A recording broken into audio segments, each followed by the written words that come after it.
7:07 de la mañana, estamos en Altavoz, en Vital FM. Ya tenemos a nuestro primer invitado. ¿Cómo está usted, doctor Javier Zúñiga Quevedo? Y también quiero dar el saludo a mi compañero. Está aquí Aarón Salomón. Muy buenos días, Aarón, ¿cómo estás? Rumi, buenos días, doctor. Vamos con la entrevista del día. Así es. Doctor Javier Zúñiga, gracias en principio por estar en Altavoz en Vital.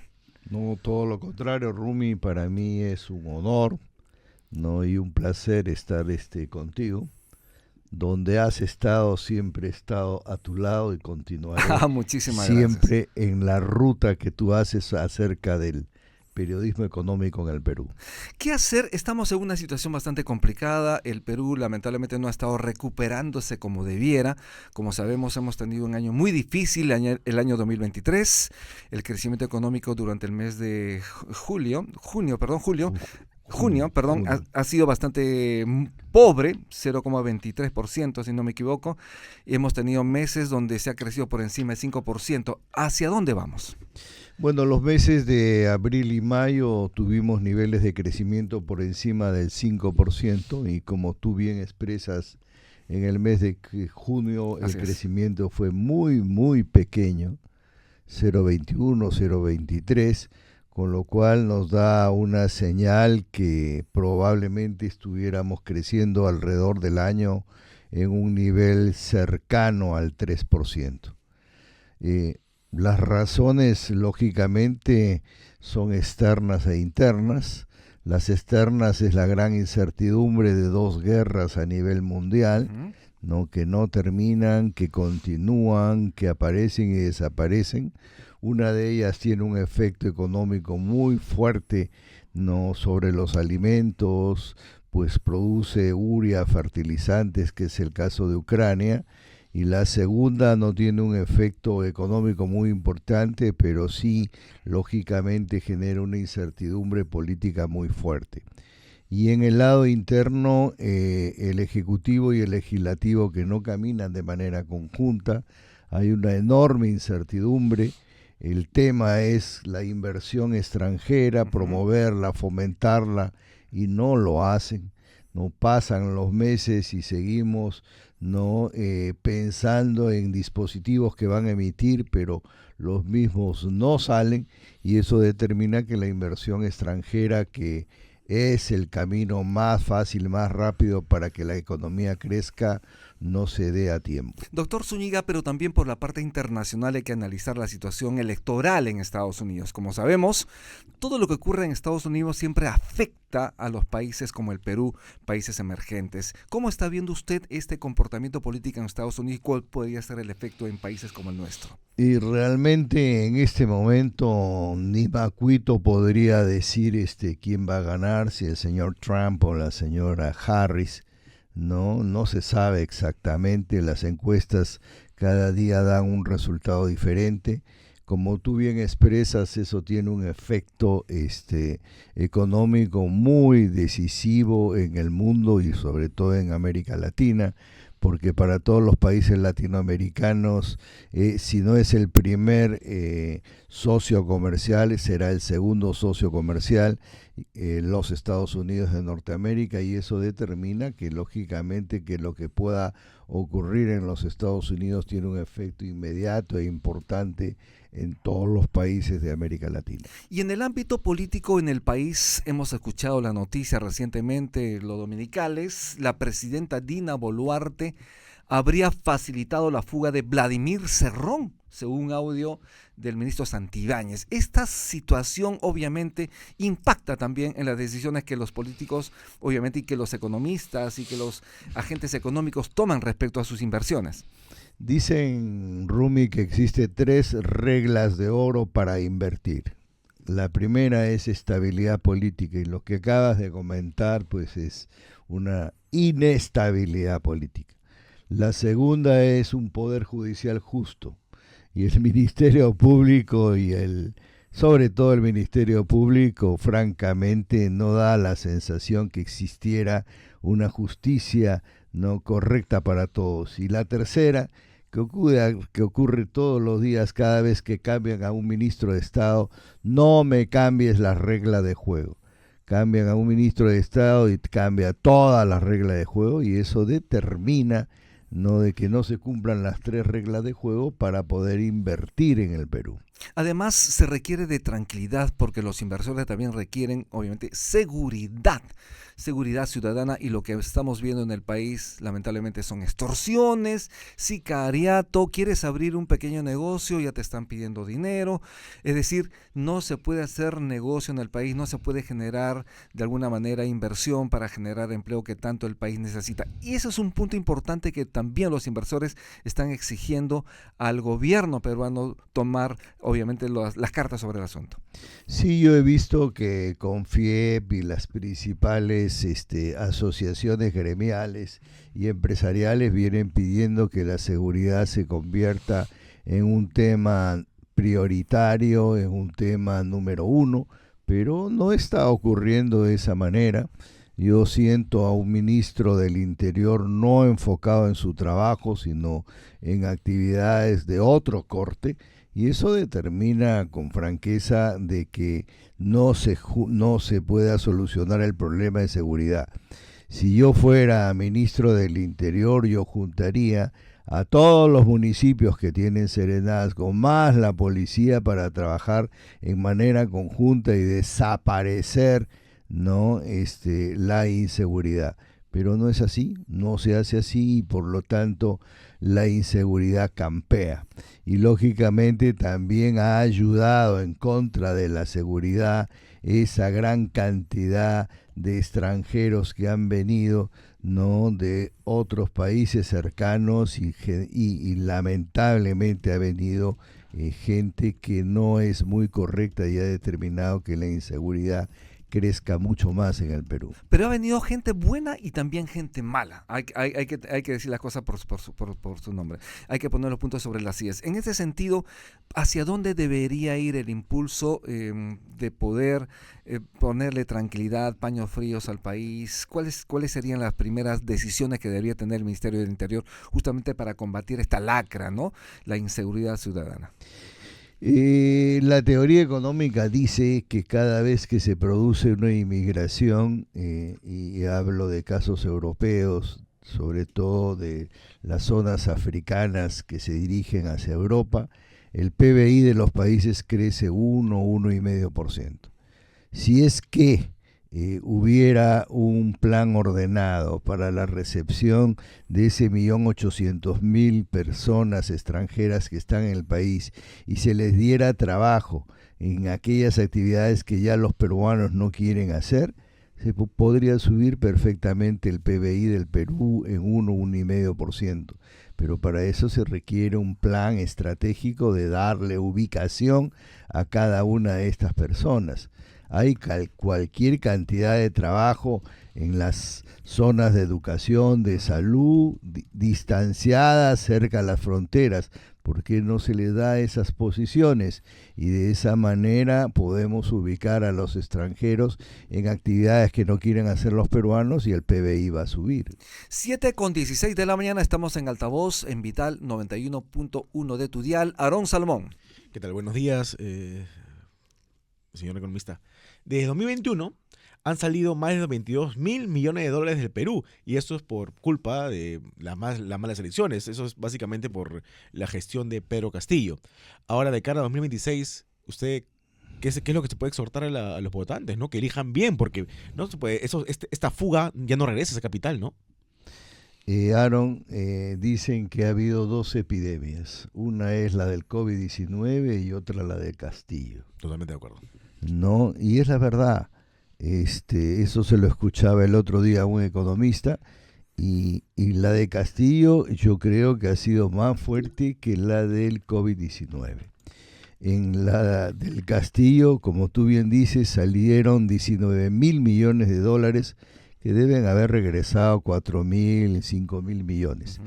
Gracias al buen manejo de reservas que tiene el Banco Central, los 70.000 millones, 73.000 millones, hoy día 75.000 millones, no bajaron mucho, porque recibimos también 5.000 millones del Fondo Monetario Internacional originado por la pandemia del COVID-19. El buen manejo de los recursos desde el Banco Central ha permitido que no sintamos esa ausencia, pero la verdad que una mala elección a un presidente que no conoce nada de gestión y todavía vinculado a actos de corrupción podría llevarnos a una situación similar a la de la pandemia Castillo que originó el señor Castillo. Y a su vez el MEF ha publicado el marco macroeconómico multianual, donde señala que hasta 2018 no vamos a superar la valla del 3%. ¿Cómo superar el 3% de crecimiento económico? Yo francamente no lo entiendo. Si yo estuviera en el Ministerio de Economía, el marco macroeconómico multianual sería positivo, sería de metas altas. Este es un país que puede crecer fácilmente entre el 4 y el 6%, siempre, siempre. ¿Por qué no aplican el plan que hizo el señor Fujimori con Carlos Boloña, en donde se le dio facilidades a las actividades de inversión de energía y del sector minero? ¿Por qué no lo aplican? Y de esa manera el Ejecutivo y el Congreso van a permitir que vengan grandes inversiones al Perú. Raimondi decía que estábamos sentados encima de un monte de oro o un monte de recursos naturales. No, probablemente va a ocurrir, como ocurrió ya con el guano, como ocurrió ya con el cacao, que cuando lo querramos explotar, ya no sea necesario explotarlo porque ya se creó un sustituto para ese producto mineral. Por ejemplo, ¿el cobre? ¿Puede haber un sustituto para el cobre? No se sabe, ¿no? Yo no lo sé. Pero si no lo aprovechamos en su momento, puede ocurrir como el guano, ¿no? Evidentemente. De acuerdo. De otro lado, parece que nuevamente no vamos a cumplir la regla fiscal, vamos a tener nuevamente un año con déficit fiscal. ¿Cuál es su visión de economista respecto a este tema y por qué es importante tenerlo en cuenta? Bueno, esto es muy fácil si es que lo llevamos a un hogar o a una empresa. Si el volumen de los ingresos es menor que el volumen de los egresos, el hogar no puede resistir y la empresa se va a la quiebra. En el caso de un país se puede dar el lujo de tener un déficit. Un déficit, en el caso peruano, alrededor del 2%. Del PBI, o sea, claro, que son cifras no realmente impresionantes. Si fuera una empresa no se puede dar ese lujo, un flujo de caja negativo lleva a la quiebra a la empresa.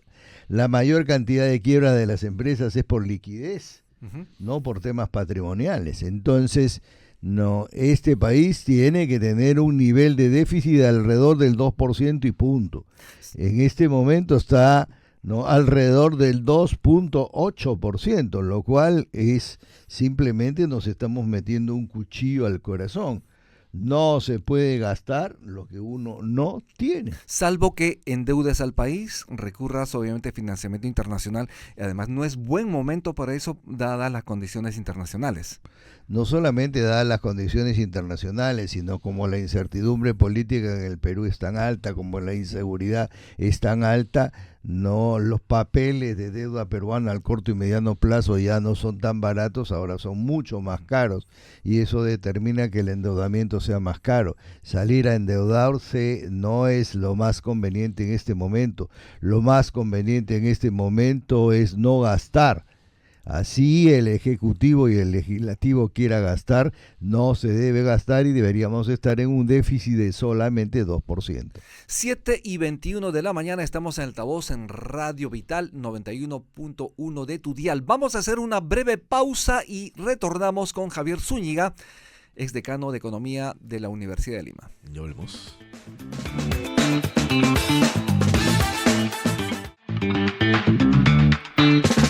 Estamos de vuelta, 7:23 de la mañana en altavoz en Vital 91.1 de tu dial.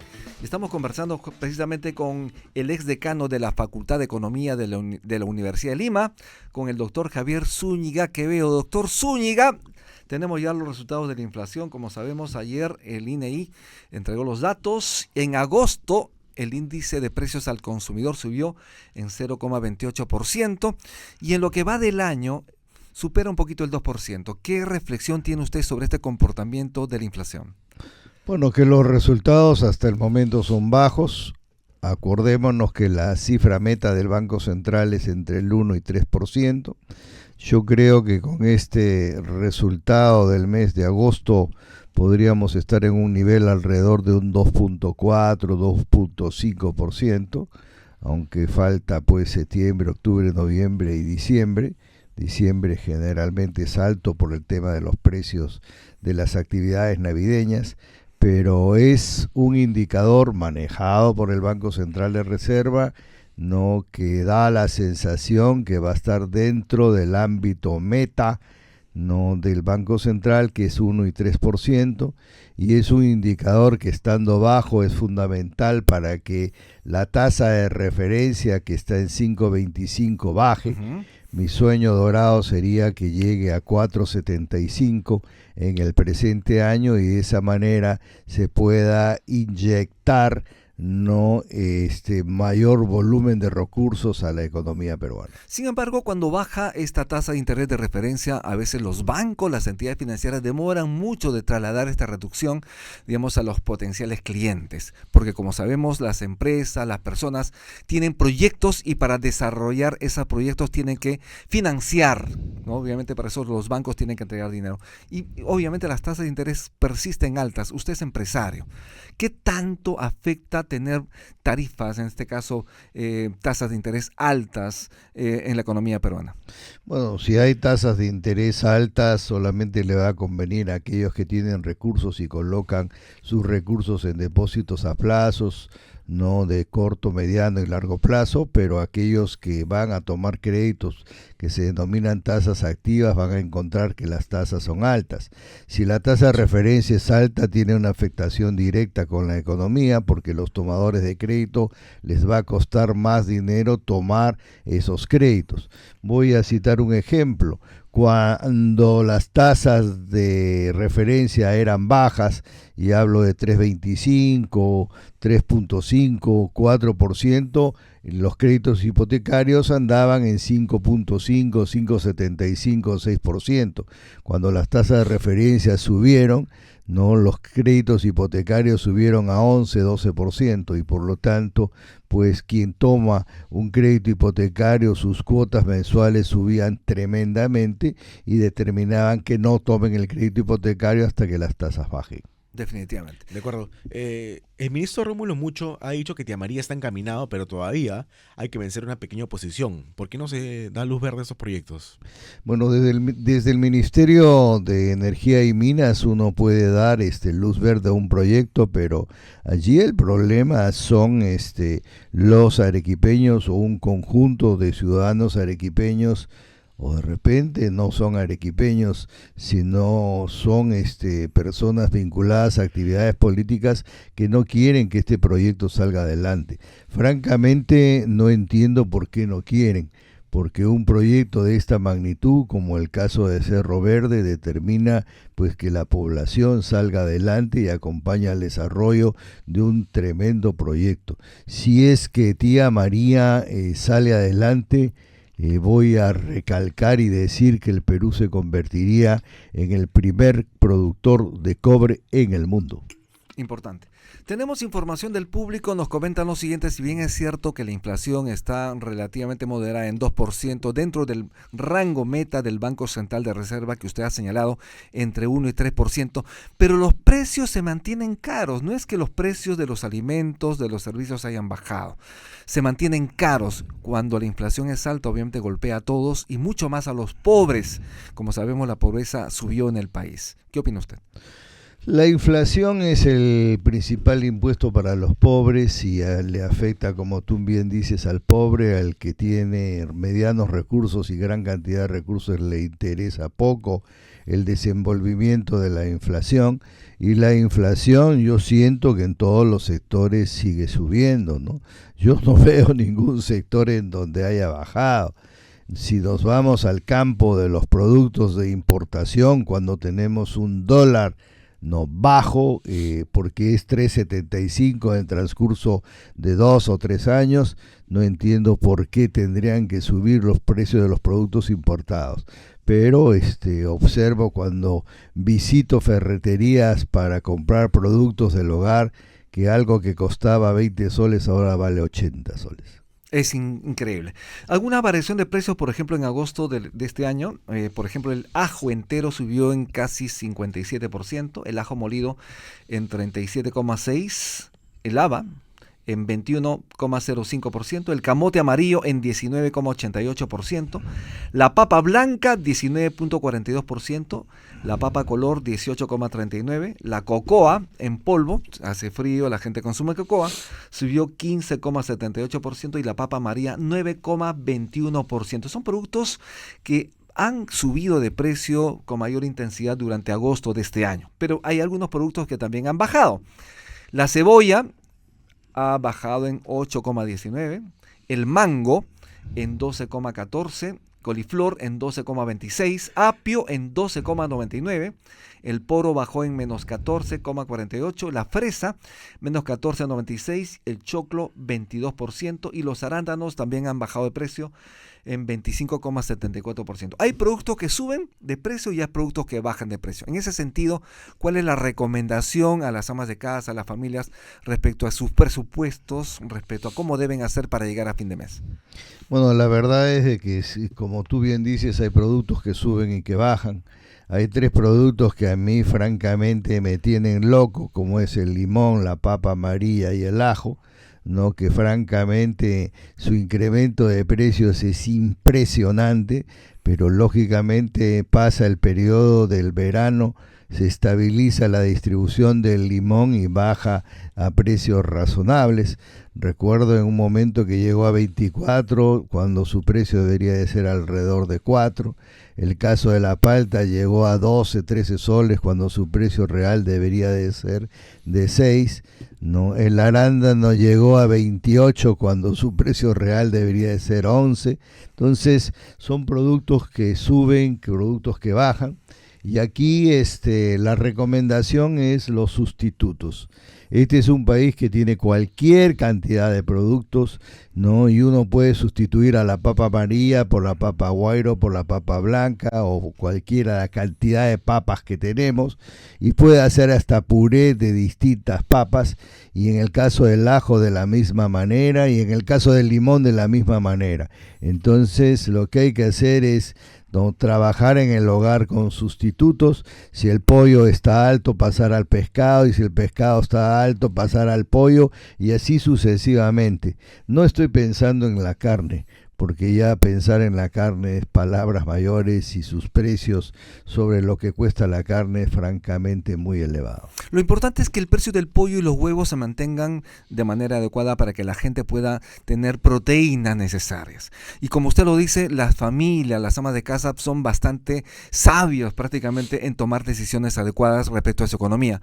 ¿Por qué? Porque si el pollo está caro, obviamente vas al pescado y viceversa. Si la carne está cara, estratosféricamente el precio, hay que buscar sustitutos.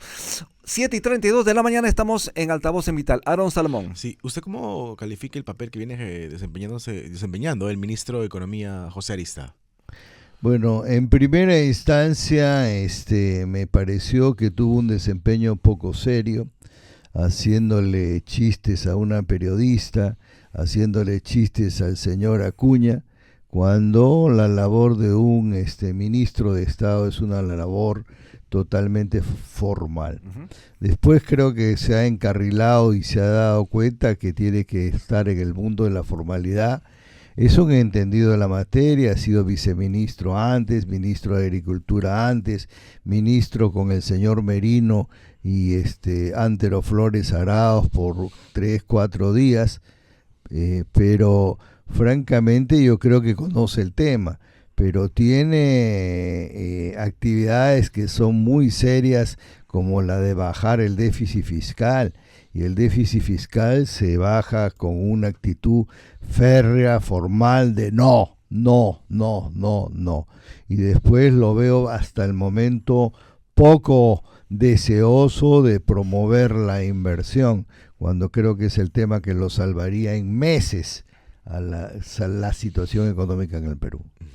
En el caso, por ejemplo, de Petroperú, como sabemos, la situación es muy difícil y habría la intención del gobierno de Dina Boluarte de elegir una terna serronista para dirigir los destinos de esta empresa tan importante en el país. ¿Cuál es su visión del tema? ¿El Perú debería apostar por una empresa que está en crisis? ¿Se debería reflotar? ¿Cuál es su visión como economista? Yo creo que tienen que estar allí personajes que conozcan el tema. Entiendo de que en un momento va a venir César Gutiérrez. César podría ser uno de los personajes, ¿no?, que podría estar en el directorio, pero yo creo que el camino es reestructurarla e ir lentamente a su desaparición. No pensar en que vamos a invertir en petróleo cuando el mundo en general se dirige hacia automóviles híbridos y eléctricos no tiene ningún sentido. Por lo tanto, ir a un proceso de reestructuración lento en donde se vendan todos sus activos, ¿no? Tienen un hermoso club aquí en Camacho que puede ser vendido, tienen un edificio hermoso en San Isidro que puede ser vendido, tienen pozos petroleros que pueden ser vendidos, pero tiene que estar en manos de una junta de liquidación de expertos en tema petrolero. El señor Herrera, Carlos Herrera, podría ser otro personaje que podría estar en ese tema, pero tienen que recurrir a especialistas que sepan cómo salir de manera ordenada de una empresa de petróleo y no invertir $1 más en ella. Claro. Igual la reestructuración conllevaría una inversión de $2.000 millones, que según Stark sería ya lo último que se invierta, ¿no? Pero en el caso de una reestructuración con liquidación, si pongo $2.000 millones, los voy a recuperar en la venta del edificio o en la venta de ese hermoso club que tienen en Camacho, ¿no? Y hasta entiendo tienen un hermoso club en Camino a Chosica. Entonces son temas que hay que vender. Simplemente no es el momento. Yo tuve la oportunidad el año pasado de estar en Noruega y en Dinamarca, y el año 2025 todos los vehículos van a ser eléctricos. Sí, todos. Así de sencillo, así es la decisión. Y es un país exportador de petróleo, pero todos van a ser eléctricos. El problema es que el Perú no somos un país petrolero, nos han vendido ese cuento, ¿no? Tranquilamente podríamos sobrevivir importando petróleo, ¿no? Por supuesto, yo creo que simplemente vender los pozos petroleros a quienes quieran explotar eso, ¿no?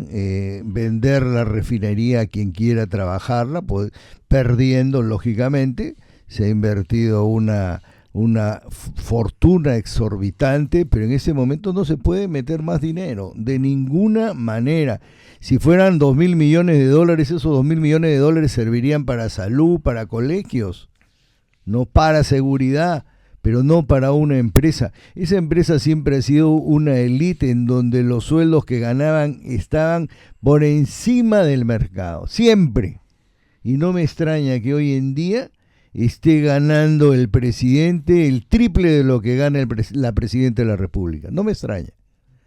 De otro lado, como sabemos, el embajador del Perú en Estados Unidos, Alfredo Ferrero, ha demandado la inversión de los norteamericanos en el Perú. ¿Por qué? Porque, como sabemos, hay presencia de la inversión china en el país. Ellos están en sectores interesantes como minería, por ejemplo, están en la electricidad. Ellos distribuyen la electricidad en Lima Metropolitana. Las dos empresas que distribuyen electricidad son de empresas chinas. Tienen ya el puerto de Chancay, etcétera, etcétera, etcétera. Y tienen interés además en proyectos viales. Sin embargo, había cierto freno de las inversiones norteamericanas y estadounidenses en el Perú. Y recientemente, hace poquito, ha llegado aquí al país el subsecretario de Estado de los Estados Unidos para Asuntos de Crecimiento Económico, Energía y Medio Ambiente, José Fernández. Él ha considerado necesario ver los puntos críticos, en este caso, los minerales críticos, como por ejemplo el litio, y también el cobre, son elementos necesarios para la electromovilidad de la que usted está hablando. ¿Cómo ve usted la participación en la inversión norteamericana en el país? Bueno, Estados Unidos siempre fue nuestro principal socio comercial y de pronto desde hace unos 7 a 10 años China se convierte en nuestro principal socio comercial. Yo creo que hay que abrirle las puertas de nuevo a la alternativa norteamericana. Sí vi que el señor Fernández, quien habla español perfectamente, vino al Perú y se ha interesado por el tema de las inversiones. No solamente está el tema del litio, está el tema de la refinería del mineral cobre. Si es que empezamos a explotar, no el proyecto de Vía María en Arequipa, la idea es de que no salga en montones de tierra, sino salga refinado, y esa actividad podría dársela perfectamente a los Estados Unidos. Yo creo que no deberíamos dejar de que inversionistas estadounidenses continúen trabajando en el Perú. Leí la entrevista del embajador Ferrero, no, embajador del Perú en los Estados Unidos, y como experto él de turismo también hablaba que tenía que invertirse fuertes cantidades en el turismo, que es una actividad que genera grandes niveles de exportación y generaría grandes niveles de exportación para la economía peruana. 7:40 de la mañana, vamos a hacer una breve pausa. Estamos en Altavoz en Vital FM.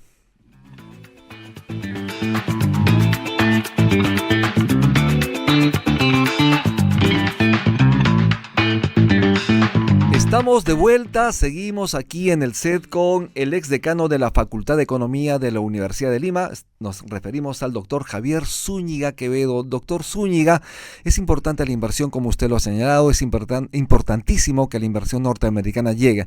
Por ejemplo, hay un proyecto importante en la zona sur del país, en Arequipa, estamos hablando del puerto de Corío, por ejemplo, que podría de alguna manera complementar al puerto de Chancay.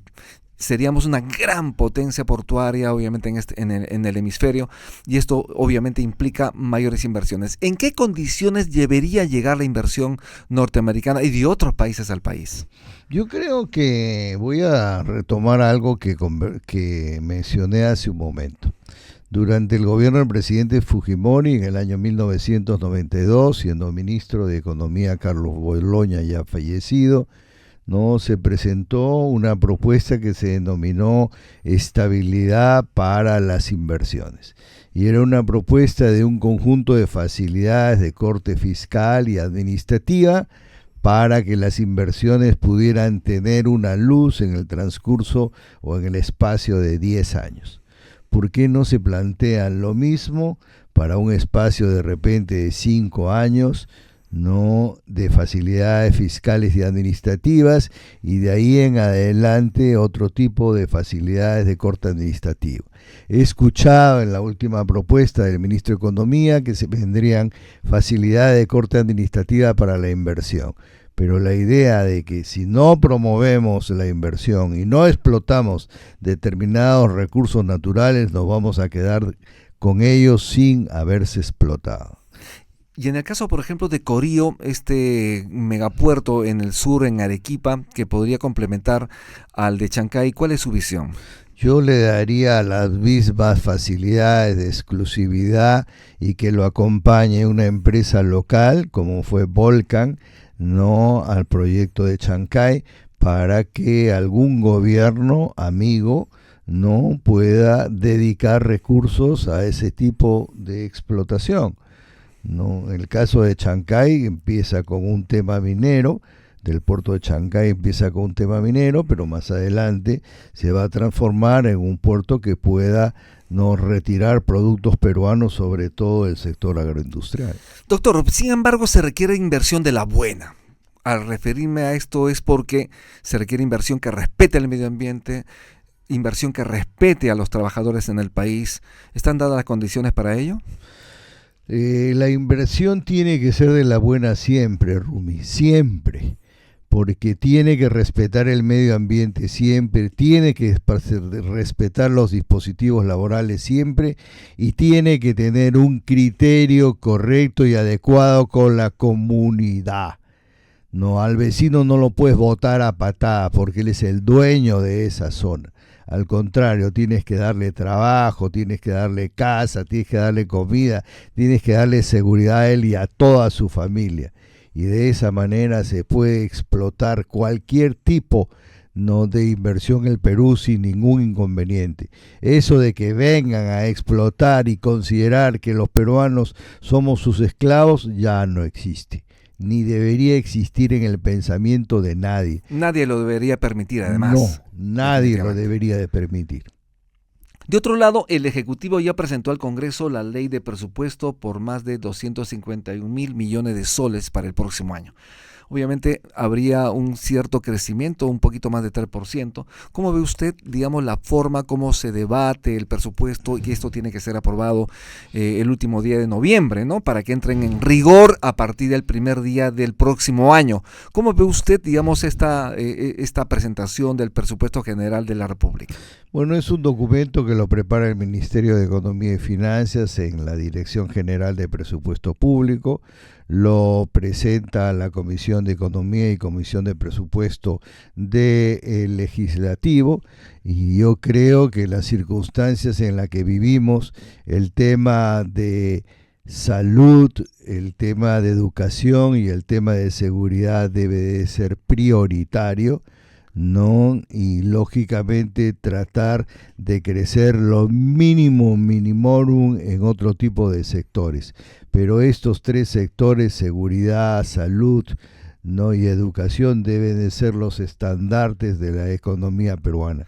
Si no queremos corrupción en el futuro, tenemos que darle educación a los peruanos y de esa manera la corrupción desaparecerá. ¿Y qué debe pasar con el presupuesto del Congreso de la República? Porque sabemos que pronto habrá Cámara de Diputados y Cámara de Senadores.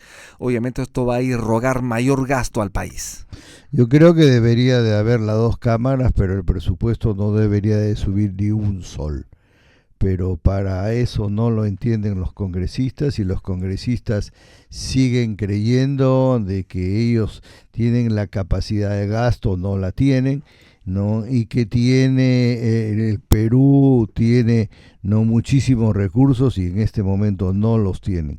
Por lo tanto, una nueva cámara sí, pero el nivel presupuestal el mismo que el año anterior. ¿Cómo ve usted las perspectivas de inversión de los agentes económicos? En algún momento habían restricciones, estaban preocupadísimos, pero para lo que viene del año, usted como empresario, ¿cómo está viendo la percepción, el sentimiento de los inversores respecto a dónde colocar su dinero en el país? Y todas las expectativas, y no solamente de inversores, todas las expectativas que hace el Banco Central de Reserva de las 17, 18 indicadores han empezado a mejorar y hemos empezado a pasar de la barrera pesimista, que es la barrera del nivel de 0 a 50, y hemos pasado a la barrera de optimista en todos los indicadores. La sensación que da es que el tema puede ir mejorando, ¿no? Pero hay que trabajar intensamente el tema de la inversión extranjera hacia el Perú. Y hasta el momento yo veo que el trabajo es muy flaco, es muy débil, es muy poco robusto, y allí tiene que el Ejecutivo y el Legislativo trabajar no de manera conjunta, agarrado de las manos, porque la inversión es la alternativa que nos podría permitir crecer siempre entre el 4 y el 6%. 7:49 de la mañana. Antes de irnos, doctor, por favor, sus principales recomendaciones al gobierno, al Congreso y también a las amas de casa que esperan, digamos, el consejo útil de un economista como usted. Bueno, si fuera una recomendación al gobierno, quisiera pedirle, no de manera de oración, como lo dijo la ministra de Vivienda, de que el Ejecutivo y el Legislativo trabajen de manera conjunta. Ojalá que de aquí hasta julio del 26 pudieran trabajar de manera conjunta. Imagínense, hay que orar para que no roben, eso lo dijo la ministra. Bueno, yo digo, hay que orar para que se junten y puedan trabajar de manera conjunta y puedan sacar dispositivos que faciliten y promuevan la inversión. Y en el caso de las amas de casa hay que trabajar intensamente en los sustitutos. Si el limón está caro, buscar otro tipo de alternativas. Si la papa amarilla está cara, hay que pasar a otro tipo de papas, y así, etcétera, etcétera. Las amas de casa son unas campeonas, ¿no?, en el tema gastronómico, y yo creo que pueden solucionar la afectación de la inflación, que a pesar de que es muy baja, sigue originando no una afectación directa a los hogares peruanos. Sí, porque como usted lo dijo, los precios continúan caros, no es que hayan bajado y sigue siendo caro los precios de los alimentos, por lo tanto hay que tener en consideración estas recomendaciones. Bien, muchísimas gracias. Muchas 7:51 de la mañana, su despedida de las audiencias que lo están escuchando. No, más bien un agradecimiento profundo a ti, Rumi, y a Aaron Muchas por la gracias. invitación. No, como dije al comienzo, donde tú estás te acompañaré siempre. Un Muy fuerte amable. abrazo. Gracias. Estamos en Altavoz en Vital. Hacemos una breve pausa y volvemos. Ya regresamos.